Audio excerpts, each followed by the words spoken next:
Bonjour, bienvenue dans votre chaîne Jeunesse Congolaise Pragmatique.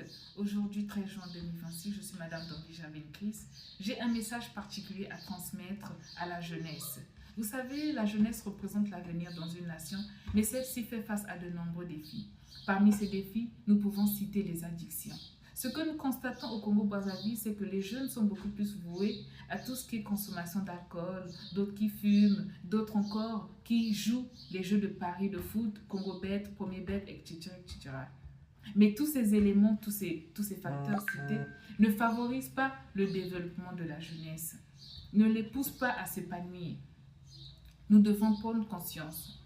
Et surtout, j'attire aussi l'attention des parents parce que les parents sont des éducateurs. Les parents sont les premiers éducateurs dans la vie d'un être humain. Et ces derniers ont la responsabilité de transmettre des valeurs qu'il faut à ses enfants.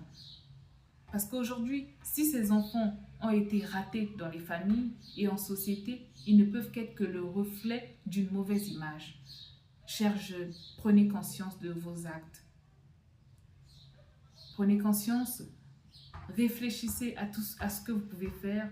Lancez-vous dans des activités productives, surtout. Je vous souhaite un bon week-end et surtout, on se revoit pour la prochaine vidéo. Au revoir. Bonjour, bienvenue dans votre chaîne Jeunesse Congolaise Pragmatique. Aujourd'hui, 13 juin 2026, je suis Madame Dongija Benkris. J'ai un message particulier à transmettre à la jeunesse. Vous savez, la jeunesse représente l'avenir dans une nation, mais celle-ci fait face à de nombreux défis. Parmi ces défis, nous pouvons citer les addictions. Ce que nous constatons au Congo-Brazzaville, c'est que les jeunes sont beaucoup plus voués à tout ce qui est consommation d'alcool, d'autres qui fument, d'autres encore qui jouent les jeux de paris de foot, Congo-Bet, Premier Bet, etc., etc. Mais tous ces éléments, tous ces facteurs cités ne favorisent pas le développement de la jeunesse, ne les poussent pas à s'épanouir. Nous devons prendre conscience.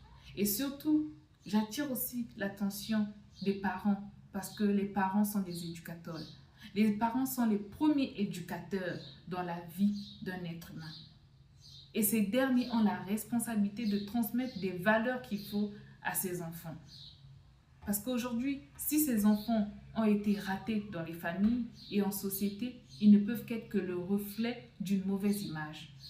Chers jeunes, prenez conscience de vos actes. Prenez conscience, réfléchissez à ce que vous pouvez faire. Lancez-vous dans des activités productives, surtout. Je vous souhaite un bon week-end et surtout, on se revoit.